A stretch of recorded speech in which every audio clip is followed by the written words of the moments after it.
120 से विदेश यात्रा, हजारों घंटे का हवाई सफर और जनता की गड़ी कमाई के लगभग 2000 करोड़ रुपए दांव पर।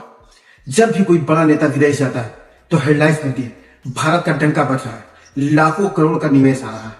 लेकिन क्या आपने कभी सोचा है कि इस डंके की गूंज देश के आम युवा के घरों तक क्यों नहीं पहुंचती? आज हम कागजी दावों की चकाचौंध को हटाकर इस कड़वे सच का सामना करेंगे जो हर भारतीय रोज अपनी आंखों से देख रहा है। सवाल नंबर 1, कहाँ है वो निवेश और कहाँ है वो नौकरियां? हमसे कहा गया है कि विदेश से बड़ी बड़ी कंपनियां आ रही हैं, मेक इन इंडिया बन रहा है और अरबों रुपये का विदेशी पैसा भारत आ रहा है। तो देश का पढ़ा लिखा युवा आज भी एक नौकरी के लिए दर दर की ठोकरें क्यों खा रहा है? क्या ये विदेशी निवेश सिर्फ कॉर्पोरेट दफ्तरों और शेयर बाजार के आंकड़ों में तक सीमित है?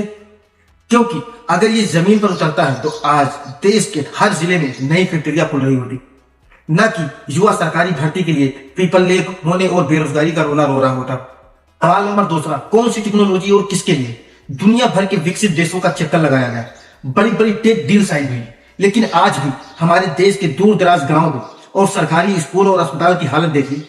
अगर तकनीक आ रही है तो हमारा किसान आज भी मौसम की मार से खुदकुशी क्यों कर रहा है? हमारे देश के अस्पतालों में आज भी गरीब इलाज के लिए अभाव दम क्यों तोड़ रहे हैं? क्या तकनीक का मतलब सिर्फ हाथ में 5G मोबाइल होना है या फिर देश के बुनियादी ढांचे को बदलना? अगर देश का आम नागरिक आज भी वही पुरानी बुनियादी समस्याओं से जूझ रहा है तो फिर वो कौन सी आधुनिक तकनीक है जो सिर्फ फाइलों में बंद है? सवाल नंबर 3, सुरक्षा का असली दायरा क्या है? अंतरराष्ट्रीय मंच पर जाकर आतंकवाद के लिए बड़ी बड़ी बातें की जाती है जो सही है, लेकिन देश के भीतर सुरक्षा क्या है?